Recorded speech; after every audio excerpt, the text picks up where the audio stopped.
Hey guys, how's it going? Matt here. This is actually going to be a replica of a live stream that I did where I talked about this village that I'm walking through, and I kind of give you the history about it, and I tell you why it's here and how it got here, because it's a very, very interesting story. But the live stream got really distracted, and I could barely hold focus because too many people were interacting with me, and it got a little crazy. So instead, I'm gonna tell you straightforward as much as I can about this village that I'm walking through, so that you can understand why it's so interesting. This is YuenJia Cun. Cun means village, so when you say YuenJia Cun, it says like YuenJia village. And this is a fairly small village. It had one main street that ran through the center originally. Now it's a bunch of winding streets that kind of network around. There's quite a lot going on in the village now. It started very, very simple. There was a single road through the village. The village didn't have anything notable that would normally bring in tourism, like a mountain or a lake or, you know, beautiful picturesque scenery. It was just fairly normal, a fairly normal single street village with some fairly impoverished individuals as part of a group of families. Over time, some of these families, elements of them became, hello, some of them started to make more money, and they founded some businesses. They were sort of, you know, concrete businesses and building materials, and one of them was medicine. And these businesses made a few individuals very wealthy. And rather than hoard their wealth and only make their own family successful, they decided to return the favor back to the village that they were raised in and make the village more successful. And so, kind of an interesting development, they got together and they decided that they were going to reinvest some of their earnings into their home village. Which was YuenJia, which was, I mean, I think the main original street was about a little ways that way, but it was really just a one street town, you know, or one street village. But they decided to put some more money in, and their goal was to try to make their village a tourist destination. But how are you going to do that when there was no like mountain, there was no stream, there was no, you know, beautiful picturesque thing to draw them in? They didn't know how they were going to do it. Their plan and their thought was the culture will bring people in, and they'll use the culture of Shaanxi Province as the draw. You know, this is going to be a true to life village here in Shaanxi. Hello. Hello. And so they kind of had a plan, but they had no idea to implement it. So they decided to dispatch a few individuals to different parts of China. They went to Lijiang and Chengdu, and they went to Shanghai and Beijing, and they went to all of the notable travel spots and tourist destinations, and they took notes.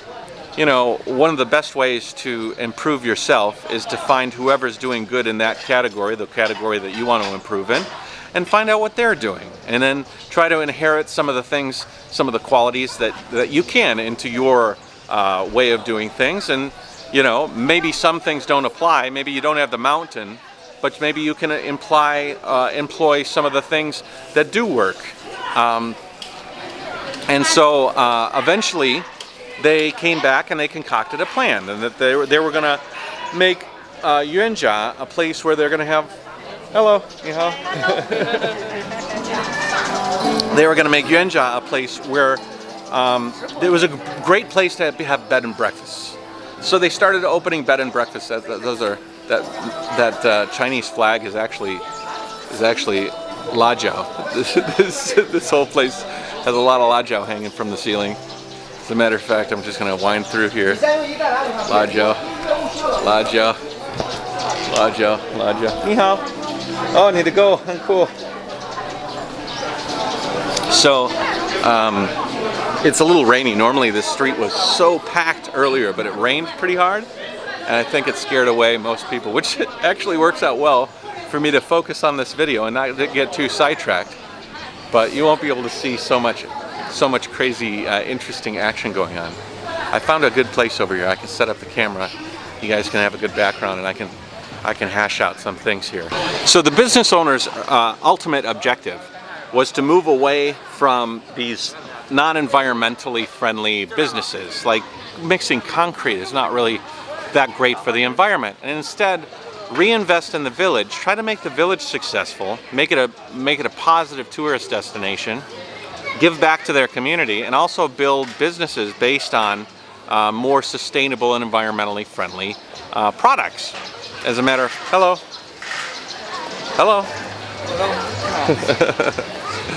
As a matter of fact, right over here, right next, those containers right there, those are containers of vinegar. That building over there actually manufactures a lot of vinegar. I mean, they have an entire catacombs area underneath the building where they're fermenting vinegar. And there's a bunch of industries, like the peppers that I just passed by. That business actually supplies peppers to all over China. They're becoming like an actual a brand in themselves. The village itself is becoming a brand, and they're able to expand that brand all over China. And it's becoming a model that is so successful that it's actually being sought after by other villages all around China. Other villages that are like one street villages are looking to this village and saying, I wonder if we can do that. And they've got a really successful model for that, you know? And so how did they get there? Well, like I said, they didn't have too much notable tourist, quote-unquote, typical touristy spots, but they thought these bed and breakfasts focus on traditional Chinese culture, and maybe we can bring in a new breed of people that are just interested in like getting in touch with the true Shaanxi cultural life. They created these bed and breakfasts, they built some new roads, and they started to also infuse the local farms into the food stalls and the snack stalls. And so they were trying to work it so that the surrounding area was actually contributing to the success of the village, and everybody was becoming successful together. So that ended up working really well. Actually worked way better than they thought it was going to work. And the results were fascinating. People started making money hand over fist, which is why today the village is like a model that other villages are trying to follow. It's almost like a franchise, like Starbucks. Like if you open a Starbucks here in China, you're going to do pretty well for yourself because the system in place is really good. Well, the system that this village is built upon is also very good. And once the snack street was built, it just went crazy. It went crazy. Originally,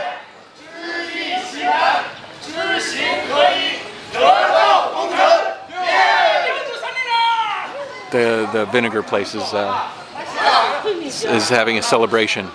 Honestly, when you hear the word cun, which means village, you don't think that the place can. You have certain expectations, right? You're going to go there. It's not going to be so clean, but it'll be rustic. Rustic. You use the word rustic quite liberally. But here, I almost feel like I'm in Lijiang, and Lijiang is a city built around just picturesque beauty. You've got big white-capped mountains and just beautiful clean air and all of this amazing landscapes. And so you say, of course, you can build a tourist city here. It's made for it. Whereas if you looked at the surrounding areas, you wouldn't necessarily say that this place was designed for tourism. But yet they've made it designed for tourism. And so they've actually also merchandised, you could say, and franchised the brand so much so that they actually have areas in malls all around China where you can go to these malls, and the fresh produce from this food street is actually reproduced in these malls in the same flavor and everything.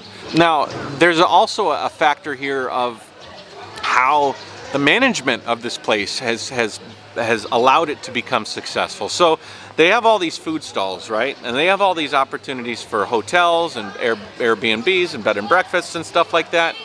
And you've got all of these places that are very, very profitable. Like if you have a good idea and a good product, you plug it in here, you're going to make a lot of money. when you have a situation like that, you get a lot of people that want to have a place here. But because the land isn't theirs, the community, the committee that runs this whole village have designed a few sets of rules. One of those rules is that you have to be vetted in order to have your food stall here. You got to make sure that your products are unique. You got to make sure that if somebody's walking down the street and they buy from your stall, they're going to buy something that they won't be able to get in every consecutive stall. A lot of times in China, when you go to a place, you order food from one place and you'll see it replicated 10 steps across. You'll see the same thing over and over and over and over. Whereas in this case, each vendor is vetted in order to make sure that it doesn't replicate its neighbor. So there's exclusivity, there's uniqueness. The other thing is that you have to have the best of the best. As a matter of fact, while I'm here, I'm taking part in a sort of a competition where a bunch of vendors are vying for an opportunity to be one of the vendors here at the village, and they're being part of the competition. We all have to taste it, and it has to put up or shut up. You have to be able to. Hello. Hello. Ni hao. You have to be able to taste the food. You got to make sure that it's unique. Not only if you walk through this snack street should you be able to get a variety of different items, but you should be able to taste each one of those items and say, that's the best baozi I've ever had. That's the best X, Y, or Z I've ever had. So they secure that moniker. Like if you come to YuenJia village, you are guaranteed that you're going to get some really good tasting stuff, good quality stuff. You're going to stay in some really unique places because every single place has been vetted and approved after a rigorous process. So you got to have passion, you got to have ingenuity, and you got to have really good quality ingredients and really good tasting stuff. So that's kind of cool. But then you go farther and you have a system here that's built a lot on socialistic values. For example, they have a limit that your business makes money up until, and then once it goes beyond that limit, the excess profit ends up going back into the village. It supports farms in the area. It supports other businesses. For example, if one of these food stalls is not making as much money as, say, another, they will take some of the money that is being made in one and move it to the other. Now, that might not sound fair to you, but they don't allow people to stay here if they're not putting in the work. So if you're putting in the work and you haven't achieved that high profitability yet, they all as a community help each other so that they all succeed. Now, if you're not putting in the work, if you're cheating, if you're, all it takes is one time to mark your income falsely as a cheat, and you're out. You're gone. You're out of the community. Sorry, see you later. But the level to which you hit that they allow you to become profitable is very high. Like, to be honest, if you hit that mark, you're a very, very successful, you're a very wealthy individual just existing here on the base that they allow you to make. And once you get beyond that, of course, that profit goes and starts to get dispersed among the shareholders in the village, the lesser income making vendors, and the local farmers and the community at large. So it's a very, very interesting communal project that is, like I said, an example to other businesses in the area. So people are actually looking to YuenJia and saying, what are they doing? How can we implement it? And in many cases, YuenJia is acting as a consultant, sort of a franchisor or franchisee to look out and say, how can we guide you so that maybe you can make a few steps as we've made? Obviously, they have sacrificed. You know, they went from a very poor village. A lot of money was invested initially, and so they've earned the right to share their knowledge and their plan with other places. They've been actually, originally, they weren't really sponsored or noted by the government, the Chinese Communist Party, but over time, they impressed the people with just sheer results. They impressed the government with results that they've been recognized, and now they're actually supported by the government in China. So it's kind of an interesting story of a group of people with a unique idea, working together, supporting their community against all odds. They weren't even getting support from the government. And then proving themselves so much so that they've become a model to the entire country. So YuenJia is pretty interesting, and like, it's been an interesting opportunity. You know, a lot of people look at the word socialism or look at communism and all of these kind of things as like just purely evil and maniacal and nasty. But then you can kind of see instances like this village, and you can see many of those values implemented throughout the streets of YuenJia in very, very positive ways. But you can also see, and I don't know if they'd admit it, but I can also see a lot of capitalistic tendencies. There's a lot of entrepreneurship here. There's a lot of successful business owners that have reached great heights in their business acumen. There's people that have really invested a lot into innovative and creative designs for their Airbnbs and for their bread and breakfasts and their hotels and their business stalls and their food stalls and their little vendor areas.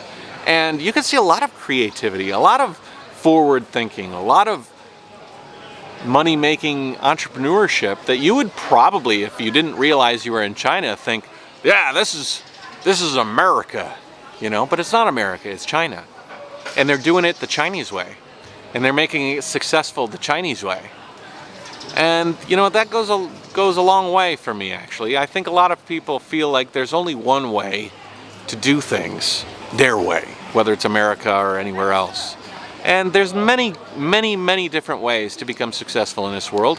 And there's better and worse, and you know, there's all gradations in any system. And I feel like this is an example of the Chinese system working really, really well.